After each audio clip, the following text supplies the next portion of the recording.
The following program is brought to you by Pizza Productions.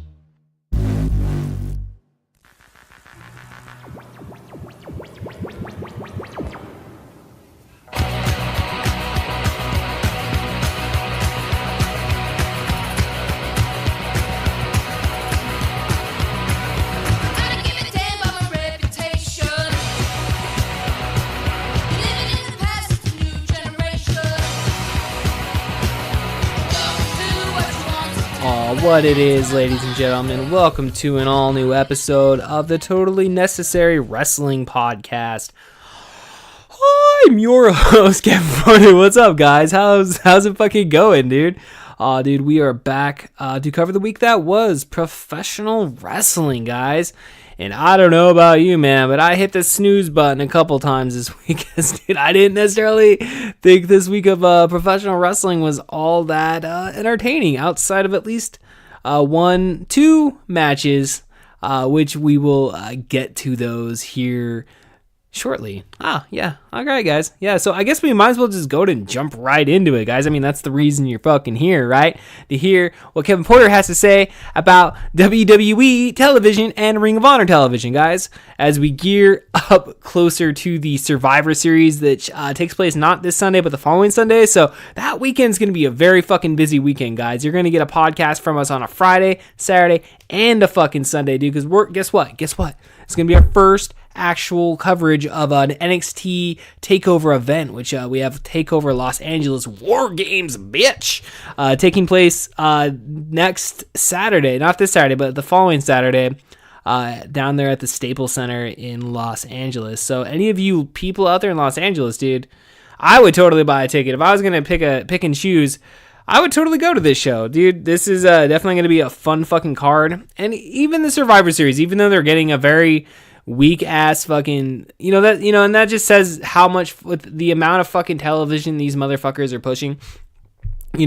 that they're literally only getting like a 2-week build-up for fucking Survivor Series. Like, it's just like, well, we had the Australian fucking super showdown, and then we had the fucking Crown Jewel fucking event, which oddly enough, ladies and gentlemen, I don't know if you've noticed this week, they didn't say shit about Crown Jewel, dude. Just like we said, they're fucking moving on, which it's going to be fun to see the next time they have to roll around, because, dude, I'm pretty sure they're committed to like 2 events a year or something moving forward, because they got that whole fucking 10-year agreement with that fucking country. So good luck fucking navigating the waters on that one, WWE, you fucking assholes.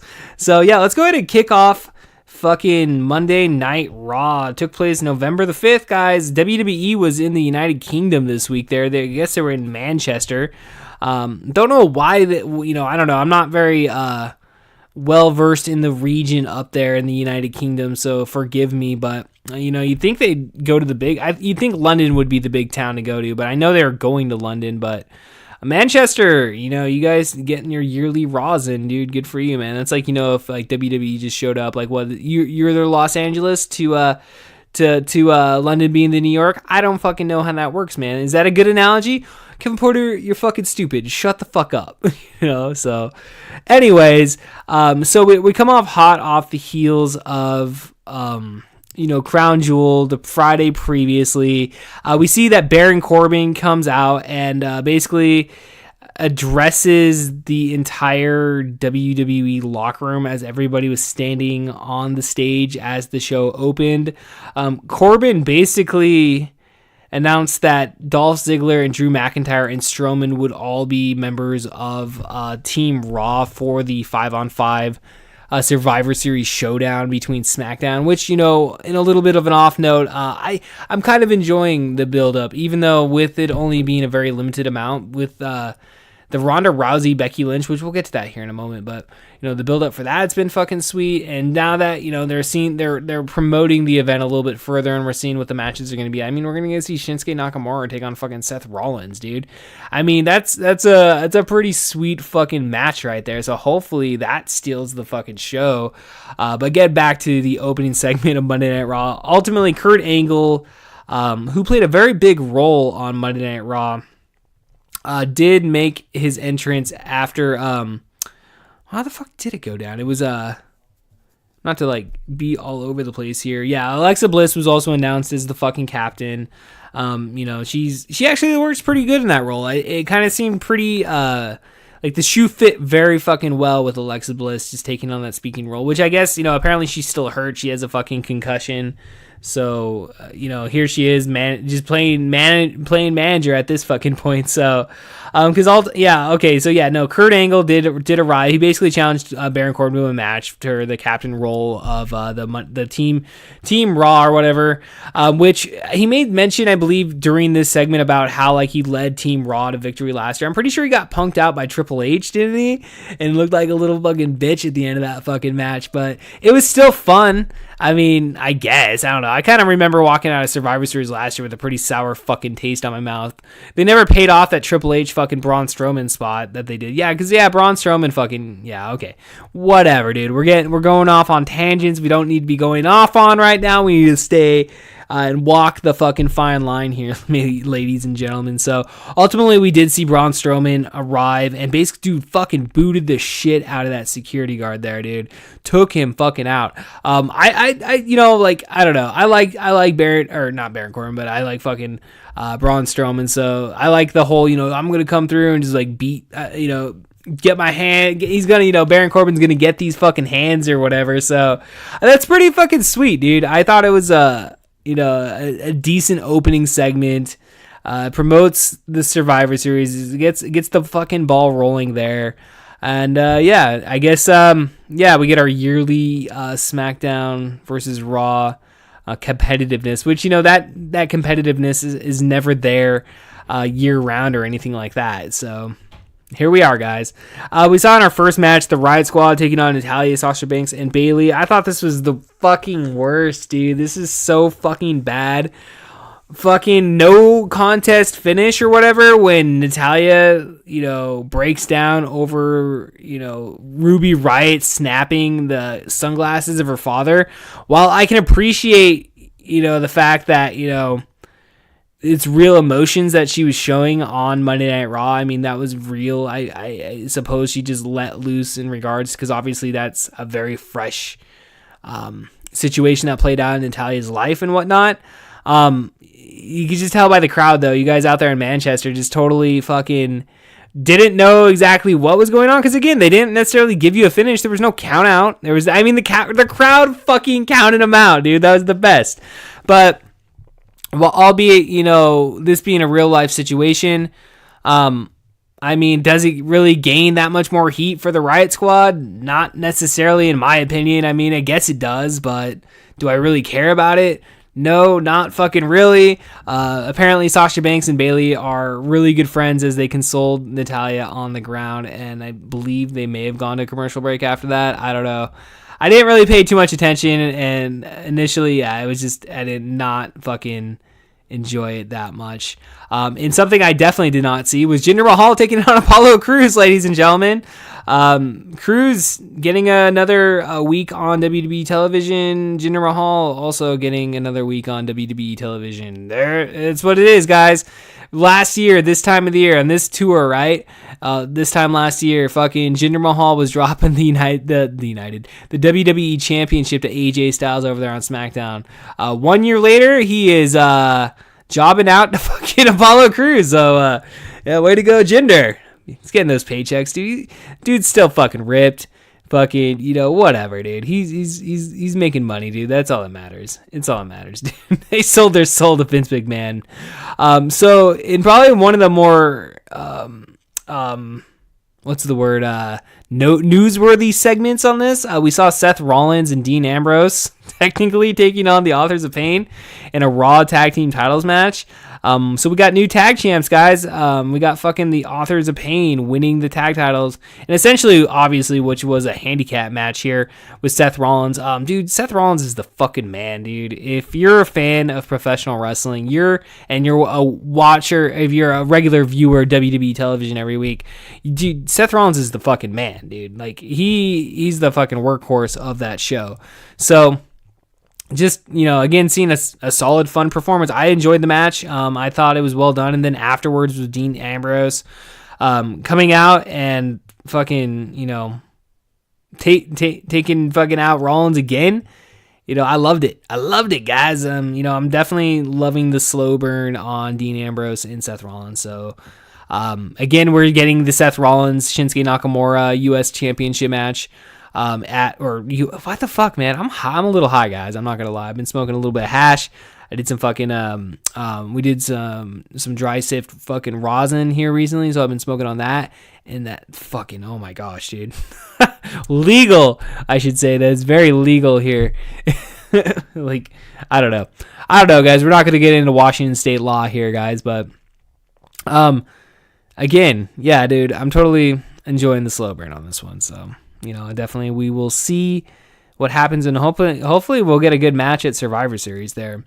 Wow, I actually did not see this either. Dolph Ziggler took on Elias, and this Elias defeated fucking Dolph Ziggler. I didn't even fucking know this happened. What the fuck? What the fuck is that bullshit? Ziggler finally connected with a zigzag, only for the musician to get his boot on the bottom rope. As Ziggler got frustrated, Elias caught him with the driftaway and stole the victory. Okay, so it was kind of just like a fluke win. It's good to see Elias get the win. There's no reason why he can't get a win every once in a while, and apparently they're still interested in pushing Elias here. So again, he's the newly turned babyface here within the last couple weeks. So again, this wasn't even on the fucking Hulu version. Honestly, I didn't listen to the normal review. Shout out to post wrestling, to John Pollock and Wei Ching out there. I'll watch Raw, the Hulu version, and then I usually get their thoughts and whatnot. So yeah, it's a free plug for post wrestling. Anybody out there that does listen, you should definitely go out of your way for those dudes. Nonetheless, but I didn't listen to that this week. So yeah, again, I normally, whatever I don't see, I usually at least get some sort of coverage from them. And again, I missed Elias defeating Dolph Ziggler there. So, and dude, probably what may have been like the segment of the night was Ronda Rousey calling out Becky Lynch again. This I think is like the best built thing going on within WWE right now. I think the whole Becky Lynch character, all in all, is the best thing going. Ronda Rousey has been very fucking solid in her efforts within the WWE this last year. Given, again, the short fucking build and just how good it is so far, you'd like to see this match at WrestleMania. Fuck, dude. Just the shit talking between them, dude. Like, it's been nothing but fucking fabulous, man. It's been fucking amazing. So, ultimately, we saw Ronda Rousey again call out Becky Lynch here. The twist was that they teased the whole Nia Jax taking on Ronda Rousey or getting her future title shot, which assumingly will be at TLC in December. That most likely will take place. But we saw Nia Jax come out and take on Ember Moon. So we transitioned from a great, awesome fucking segment, something I think every wrestling fan will agree on, that this is like the best thing going on WWE television right now, to Nia Jax, guys. And I'm not going to fucking pull any punches on this shit anymore, dude. I don't like Nia Jax. I think Nia Jax needs to stay the fuck off my fucking television, dude. I don't even give a shit about this whole her hooking up with Tamina now. Because ultimately we saw Nia Jax defeat fucking Ember Moon, and then from there, Tamina comes out, and they're like, oh, they're all staring down each other and shit, and then all of a sudden, oh no, we're family, bro, and they fucking take out Ember Moon even more. So officially Nia Jax is a heel, which is good because I hate her. I don't hate her, but like I just don't like I don't know, her voice, it just doesn't do it for me, guys. I'm sorry. I just listen to her and it's annoying. She's so fucking annoying. I don't want to hear it anymore. So I don't know. Again, we go from something really, really good to something really, really bad. So fucking damn, guys. We saw again Bobby Lashley taking on Finn Balor in for the millionth fucking time already, guys. Leo Rush was definitely not very vocal during this match here. I don't know if they're just trying to pull back on that whole annoyanceness that he was doing, that everybody was getting so fucking pissed off about. So apparently they are reining that in a little bit here. So yeah, Bobby Lashley defeated Finn Balor. I swear they have no fucking reason to ever go back to this fucking match ever again at this point. There is no fucking reasoning why they ever need to go back to this. So hopefully that's fucking done and over with here. I don't know exactly what they're going to do, but they did tease McIntyre. Fucking Drew McIntyre came out during this one here. Yeah, I'm trying to. Yeah, I apologize for being all over the fucking place on this shit, but yeah, McIntyre fucking came out for his, because the next match was against fucking Kurt Angle, and so he got into Lashley's face, and that was actually pretty cool. So getting to the next segment there, which was ultimately Kurt Angle taking on Drew McIntyre. Dude, Drew McIntyre, what the fuck, man? That guy's fucking badass. I've always I know I've said it on the past on this show. That, going back to, when he first debuted as the Chosen One, I was a fucking fan of the guys. I liked his theme song and shit back then. I thought that was cool. But seeing him, dude, in 2018, holy shit, dude, WWE, you got a fucking main eventer, guys. Drew McIntyre is fucking ready for that spot, dude. He's fucking ready. Give him the fucking title already, guys. But yeah, we ultimately did see the tease with Drew McIntyre and Bobby Lashley, which that would be fucking cool. To see that, I don't know. Again, they're supposed to be heels, so I guess that's just Drew just basically just saying, fuck you, I'll fuck up anybody, dude. So yeah, your main event was Drew McIntyre taking on Kurt Angle. This was a great fucking match here. I read online, actually, apparently Kurt Angle worked pretty... okay, this could just be dirt sheet bullshit. I don't fucking know. But Kurt Angle apparently fucking worked hand in hand with Vince McMahon this past week in regards to this segment. And he really, wanted to put over fucking Drew McIntyre, which I looked back on, and I'm pretty sure Kurt Angle took on Drew McIntyre in his, retirement, match on back in Impact, back when Kurt Angle left Impact. I think that may have been his final match, and I'm pretty sure it was in England. I looked it up I did a quick Google search, and it definitely took place there. But if I remember storyline correctly, that was it. I apologize for the tough throat there, man. It's Kevin Porter, why don't you drink some fucking water? It's you stupid bitch. Fucking come on, motherfucker. Doing a podcast.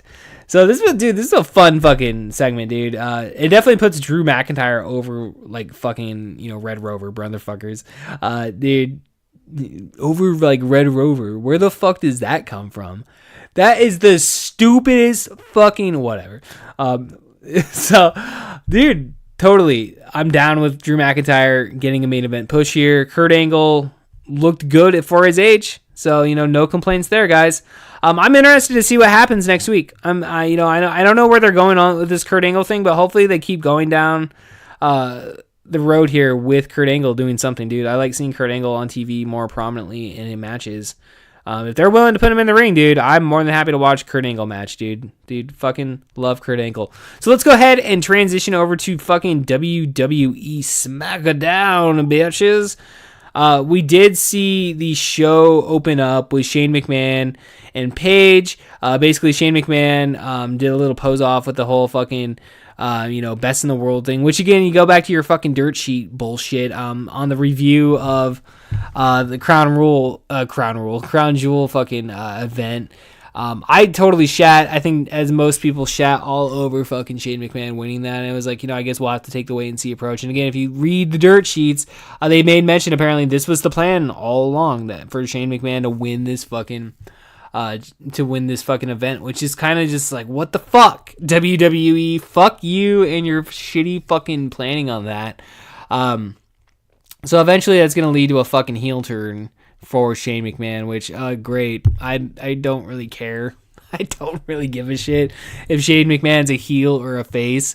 It doesn't fucking matter. Good to see Paige in England, sure, home country. I hope all you people, all our listeners out there in the United Kingdom got their fulfillment of seeing Paige live in fucking person there. So we ultimately were able to find out though that the Miz and Daniel Bryan will be co-captains going into SmackDown Live, or going into the Survivor Series. Dude, it was really fun seeing this week, seeing the back and forthness between the Miz and fucking Daniel Bryan.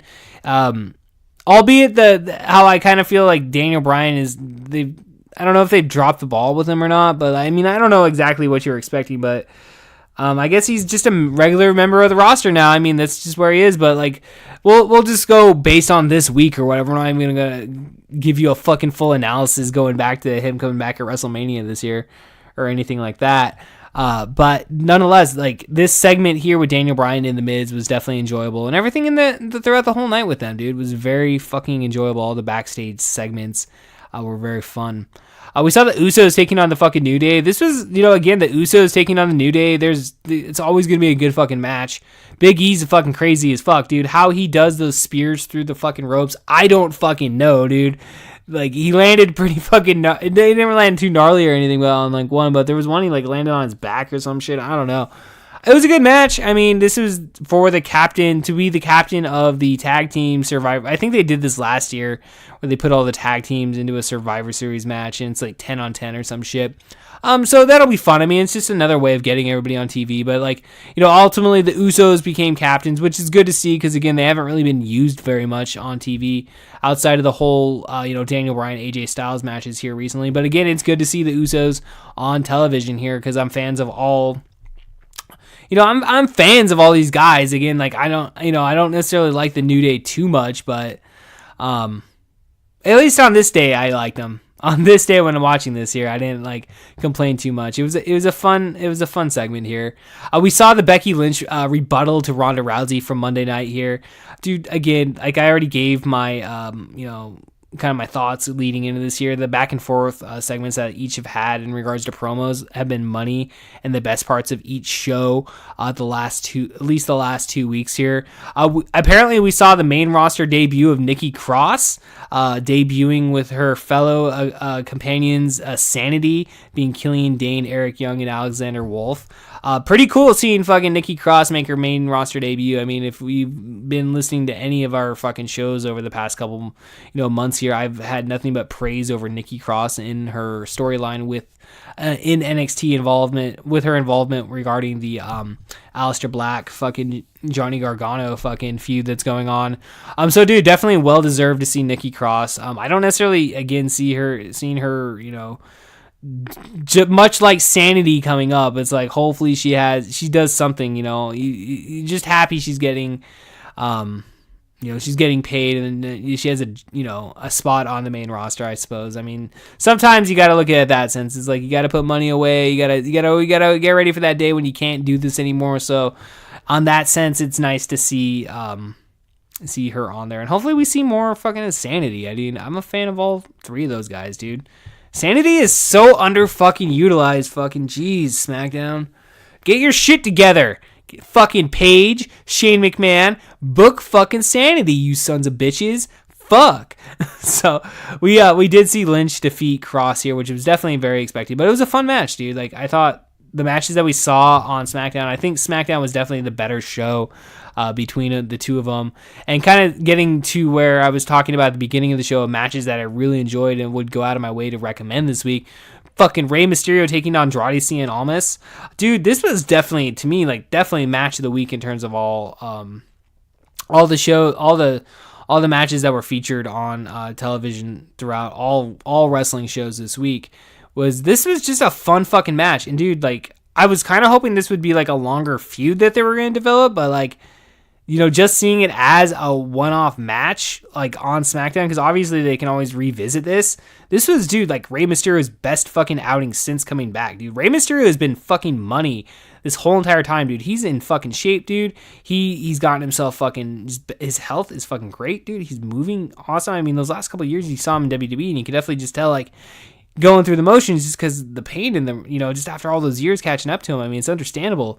But yeah, dude, this match was fucking money, dude. And dude, if there's anything go out of your way to go see, go out of your way and see the Ronda Rousey, Becky Lynch promos, and fucking Rey Mysterio taking on Andrade Cien Almas, dude. Can't say enough, dude. Can't fucking say enough. So we did see Paige also discussing the Women's Survivor Series match here. Basically, they announced Charlotte, but Charlotte didn't come out. That ultimately brought out Mandy Rose, where she basically talked shit to Mandy, or Sonya Deville, about apparently being included on the Team SmackDown for the women's the women's match here at Survivor Series. I don't know, dude. This segment wasn't that great. So like, I don't really have a lot to say. I mean, they have to build up this tag match, or the Survivor Series match. I mean, the odd woman out is Charlotte here. I don't really care about Charlotte losing her fucking smile. Whatever, dude. Like, I'm just glad Becky Lynch retained and we didn't see Charlotte win the fucking, like, I'm okay with seeing Charlotte on the back burner a little bit here, but they're trying to develop some sort of story of her losing her smile of some fucking kind. So again, we'll see where it plays out. Whatever. In our main event is SmackDown this week. We did see Jeff Hardy taking on Samoa Joe, which when this match somewhat happened for the qualifier here a month ago or so, I was really looking forward to it, but they ended up doing like a bit of a fucking, throwaway as, they did the whole Samoa Joe injury because they were coming off the Australian show or whatever. Dude, this was a fun match, dude. Anytime, again, I'm seeing Jeff Hardy on my TV, and again, Samoa Joe being the MVP of 2018, in my fucking opinion, for WWE. Like, you give a superstar of the year, dude, Samoa Joe is definitely a contender, man. Like, he may have not won the world championship, but damn, those promos, fucking Joe, those fucking promos are the shit right now, dude. He's fucking, talk about money, dude. Samoa Joe is fucking money. Again, I'm just a big fan of Jeff Hardy, dude. So this was just definitely a Jeff Hardy match. We saw the back and forth of Daniel Bryan and The Miz ultimately on commentary here. And again, going back to that whole, that build up there. Cause again, they were announcing off the teams, for Survivor Series, but I'm not going to cover right now. We're going to go ahead and have, our own go home show next Friday, with, our preview of the Survivor Series matches plus NXT as well. Again, dude, next week's gonna be fucking busy as shit for the Totally Necessary Wrestling podcast, guys. Like, we're gonna be busy as fuck next weekend watching professional wrestling. I ask for your thoughts, people. Oh my gosh. So we did see Samoa Joe defeat Jeff Hardy here in a great fucking match here. Ultimately, afterwards, we saw The Miz and we saw Daniel Bryan get into it with Samoa Joe as Samoa Joe taunted Daniel Bryan. Daniel Bryan couldn't control his fucking anger. And dude, and probably one of the better moments for Daniel Bryan since his return, dude, fucking just totally beat the shit out of fucking, he got Samoa Joe down. He went after fucking The Miz. He fucking took out fucking Shane and just walks off fucking in pure fucking anger and hatred. And I was like, I loved it, dude. I loved the ending of SmackDown. I thought that was a really fun show. So between that and Raw, dude, SmackDown was definitely the better of the fucking shows there. So I'm kind of looking forward to the Survivor Series. Like, honestly, this, Raw being kind of like lame as shit this week in sense, like outside of a couple things here and there. Yeah, SmackDown was really good, though. SmackDown was good. Outside of that women's segment, like, it was a good fucking show. So we turn our attention to fucking Ring of Honor, ladies and gentlemen. So we kicked off Ring of Honor here, and again, now we're again, I know I comment on this every week, dude, but it's just like I hear they taped more television this past weekend. They're now just airing the shit that was probably taped 2-3 weeks ago or some shit. I don't know. Dude, I don't understand it. Like, cause like shit's getting spoiled for me, like Ring of Honor, and I'm not gonna fucking, I am not even gonna hold. So if you are a loyal fan of Ring of Honor and this shit hasn't been spoiled, but apparently at some point the fucking SoCal Uncensored wins the tag team championships. Cause again, I don't read spoilers, motherfuckers, but I've seen Frankie Kazarian holding a fucking Ring of Honor tag team title on fucking Instagram. So, albeit maybe I shouldn't follow these people on any Ring of Honor talent, so I'm not spoiled. But geez, like I just don't get the continuity. Like, I don't know. It's the continuity's fucking off, dude. Like, you go to this fucking show, they announce Cody Rhodes as the NWA champion. The motherfucker lost the title 3 fucking weeks ago, dude. Like, the fucking Ring of Honor guys. Like, again, I love your product. Like, I'm not gonna shit all over your wrestling or anything or any of the talent or anything like that, but it's just like, I just can't get over the fact that you're recording more TV this last weekend, but yet you're airing stuff that you just recorded 2 weeks ago. Like, I don't get it. I don't fucking get it, guys. So let's go ahead and kick this off, guys. So we did open with a recap of Shane Taylor taking out Eli from last week, and basically this was setting up when Flip Gordon came out. We had the challenge between him and Bully Ray, which, dude, I will say I have thoroughly enjoyed the fucking Flip Gordon Bully Ray fucking feud that's been going on Ring of Honor television.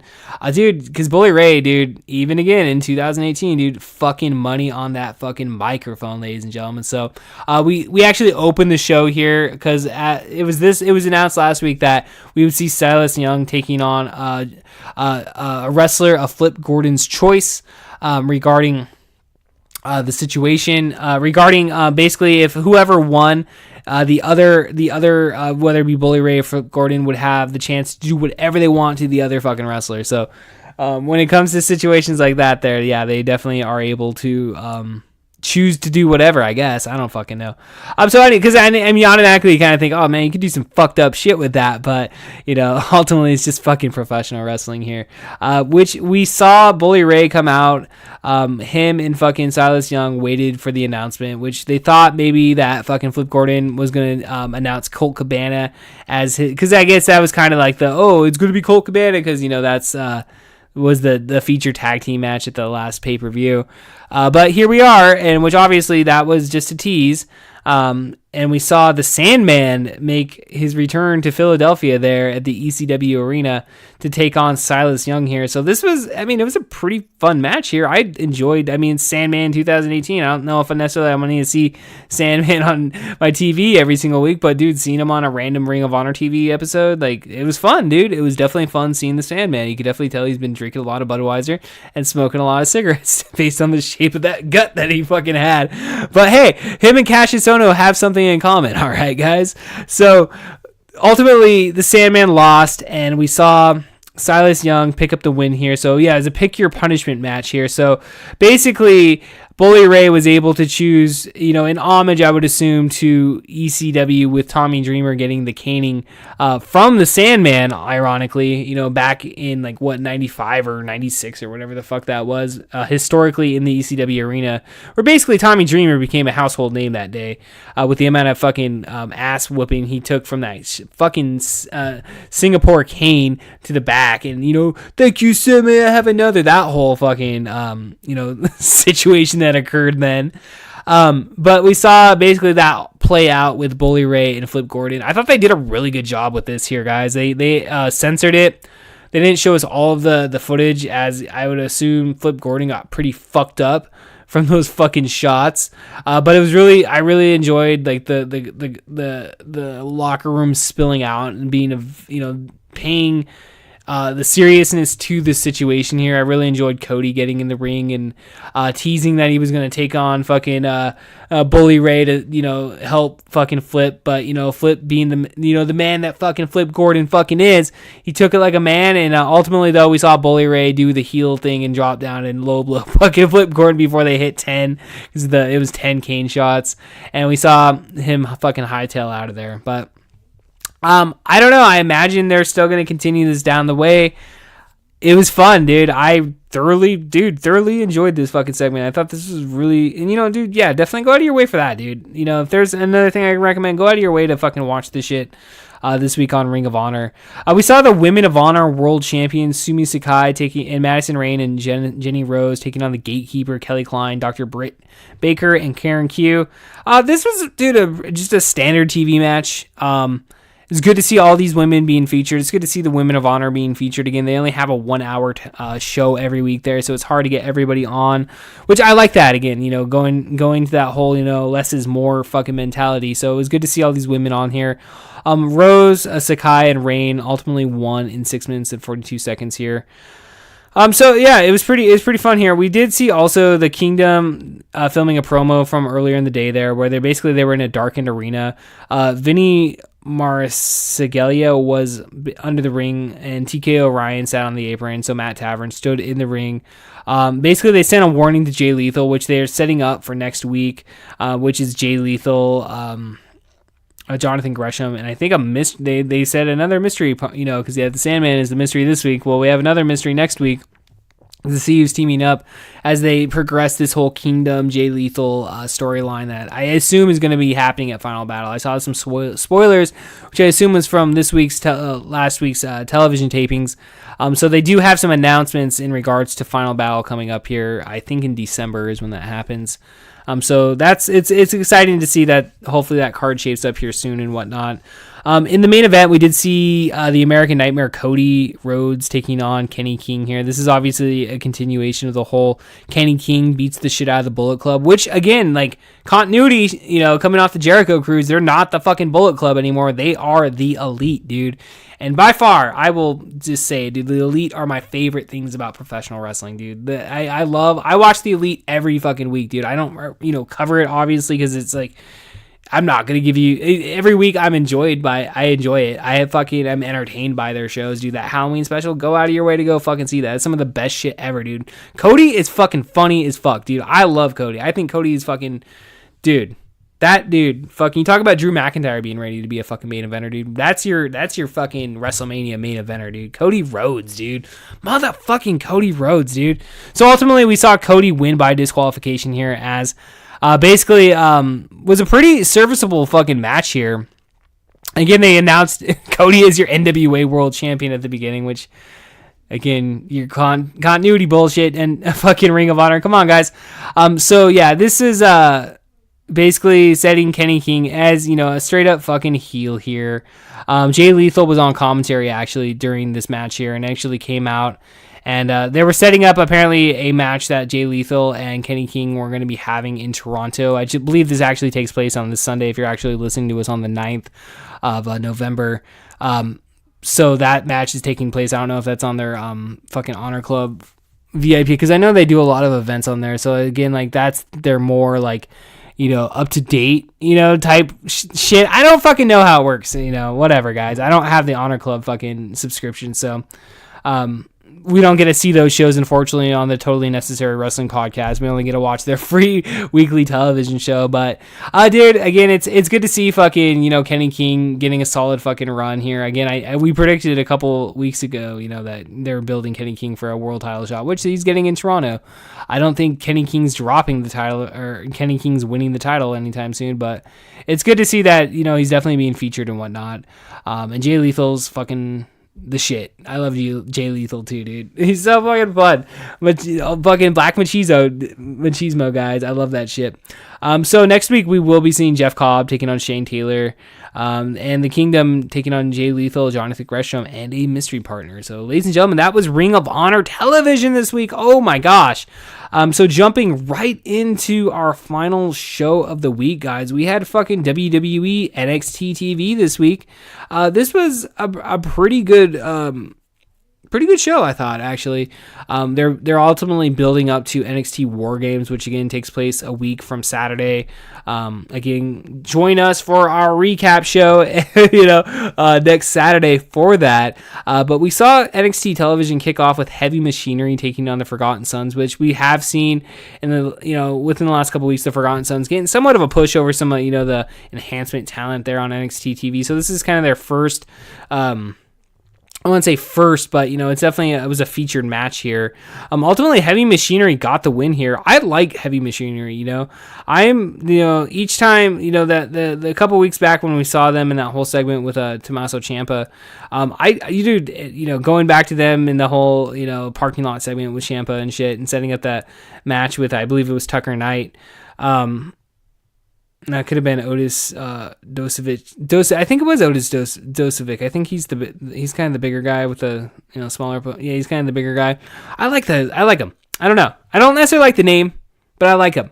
I like them as individuals. So I was glad to see that Heavy Machinery did get the win here. I thought maybe that the Forgotten Sons were gonna, you know, they're getting the solid push, but no, ultimately Heavy Machinery got the win here. So hopefully we'll see more and more Heavy Machinery on our NXT television. I'm sure some of you are like, "Fuck, what the fuck, Kevin? No one wants to see Heavy Machinery, bitch. No one wants to fucking see that." But I do. Sure, I'll say it. I'll see some more Heavy Machinery on my NXT television, motherfuckers. We saw Dakota Kai taking on Tanera Conti, which I haven't really seen either one of these two. Apparently Dakota Kai is on the UK television show as well, which on NXT, which that's another. Again, dude, we only have so many fucking hours in the week, dude. I'm not covering any more fucking, you know, professional wrestling shows, guys. I'm sorry. But we did see Kai defeat Conti. Conti was pretty fun, dude. I enjoyed her. Apparently she's from Brazil. I like the whole, you know, she's a black belt in judo and shit, dude. So I don't know. I like this match. I thought it was a fun match here. It was pretty fucking physical and shit. So, and these are just your standard TV matches. The last two matches we're talking about here. It's not necessarily. It's just establishing them as characters on the TV and stuff. So and getting them, you know, a solid win. Which again, you know, Dakota Kai, you know, got the win there. So you know, we'll see what happens with her moving forward. We saw Johnny Gargano coming clean on NXT television here, doing the selfie promo in the NXT parking lot there. I thought this was a fun segment, fucking, promo here, dude. I thought, Johnny Gargano, man, his face run was kind of fucking stale in my opinion. So it's good to see, we're seeing a new fucking set of paint on Johnny in regards to revealing, why he attacked Aleister Black and shit. So, I like Aleister Black. I don't know, man. I don't know, man. When you if you really kind of break some shit down and look past WWE as the form of entertainment, if you go down that fucking rabbit hole in regards to Illuminati and all that shit, WWE isn't necessarily, there's some satanic shit. There can be some shit that's considered pretty satanic, and I don't know if I'm a fan of Aleister Black really, just because that dark magic, all that shit, dude. I don't know. I don't understand why that shit's all fucking popular and shit, and why you would want to fucking embrace that in your life. But again, to each their own in that sense, but also each to my own, and I don't necessarily appreciate that shit. So there you go, fucking Johnny Gargano. I'm kind of fucking rooting for you to beat the shit out of Aleister Black. Hopefully you get the fucking win at NXT War Games, but that match is gonna be fun. And taking away nothing from Aleister Black's in-ring capacity, again, when he returned and found out about fucking who when he got laid out by Johnny Gargano here a couple weeks ago, and he just came through the fucking NXT Full Sail University, dude, I thoroughly enjoyed that, dude. I do enjoy him as a character in a sense, I enjoy his fucking intensity and whatnot. I really do enjoy that. So it's not to say I hate the fucking guy or anything like that, but it's just you see Seth Rollins wearing that shit too. Is that whole dark craft fucking Jericho's doing that shit too? It's I just don't understand it. But hey, again, I guess whatever, to each their own, I suppose. We did see the Velveteen Dream taking on Lars Sullivan. And then we go to two matches I really enjoyed this week. This is the other one, dude. I thought Lars Sullivan throwing the Velveteen Dream around was so much fun, dude. Lars Sullivan is going to be a fucking superstar, motherfuckers. He is going to fucking wow crowds for years to come, in my opinion. So him just tossing the Velveteen Dream around here was just such a fun fucking segment. Ultimately, Sullivan surprisingly defeated Dream, ultimately with Ciampa coming out and causing the distraction on Velveteen Dream here. But, it's kind of suspected that Lars Sullivan would defeat the Velveteen Dream. But I don't know what that does for NXT War Games, if they're gonna set this up as a triple threat and have Ciampa defended against Lars Sullivan and the Velveteen Dream. It's definitely possible. Am I looking forward to that? No, I kind of want to see the Velveteen Dream have the one-on-one match. But we'll see what happens, guys. I mean, we have one more week of television. I think that information would be solidly out there, but I haven't really seen any sort of spoilers or anything in regards to the lead up to this or anything like that. But yeah, dude, I guess, hey man, again, we're going to our go home shows next week for Raw, Smackdown, and NXT as we head into the week of Survivor Series and NXT War Games. They built up the War Games match. They did have a bit of a promo there hyping up fucking Ricochet and Pete Dunne and fucking War Machine, or the War Raiders, taking on, Adam Cole, fucking Kyle O'Reilly, Bobby Fish, and fucking Roderick Strong and whatnot there. So, dude, that match is going to be fucking amazing. I think it's going to be a 4 or 5 star match, dude. I'm really looking forward to NXT War Games, probably more than I am Survivor Series, but there are some matches on Survivor Series I am looking forward to. So next week, guys, will be a very fucking busy week, as we have 3 episodes just based on that, dude, on for next weekend, guys. So all right, well, we'll go ahead and fucking end this week's episode, but yeah, we want to just say thank you to all of our listeners out there, all of you loyal motherfucking listeners. Listen to the Totally Necessary Wrestling Podcast, guys, and as always, we will see you next week.